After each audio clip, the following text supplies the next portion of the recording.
सोलापूरमध्ये मानेगाव झेडपीच्या उमेदवारीवरून राष्ट्रवादीमध्ये तणाव. दादासाहेब साठे यांना उमेदवारी न दिल्यानं वाद चव्हाट्यावर.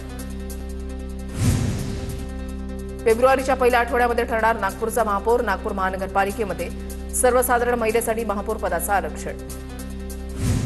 नाशिक महापालिकेमध्ये भाजपकडून आता नव्या नेतृत्वाला संधी मिळणार. पक्षाची बदनामी करणाऱ्यांना महापालिकेमध्ये कोणतेही पद नाही. महापौर उपमहापौर स्थायी समितीसाठी नवीन चेहऱ्यांना संधी दिली जाणार. नाशकात गटनेत्यांअभावी महापौर पदाची निवडणूक रखडली. नाशिक महापालिकेमध्ये महापौर पदाचं सर्वसाधारण महिलेचं आरक्षण. महापौर पदाची माळ कुणाच्या गळ्यात पडणार याकडे सगळ्यांचं लक्ष.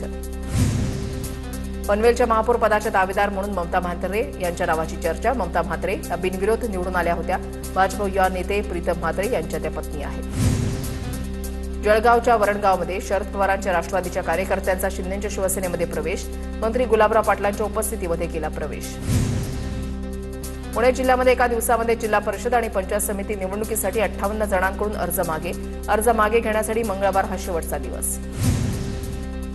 पुणे जिल्हा परिषद आणि पंचायत समिती निवडणुकीच्या ठाकरेंच्या शिवसेनेच्या प्रचाराला आजपासून सुरुवात. शिवसेना संपर्क प्रमुख सचिन अहिर आज पुणे जिल्ह्याच्या दौऱ्यावर. आज अनेक ठिकाणी भेटी देणार. पुणे शहराला 10वी महिला महापौर मिळणार. आतापर्यंत 9 महिलांनी भूषवलंय पुणे शहराचं महापौरपद.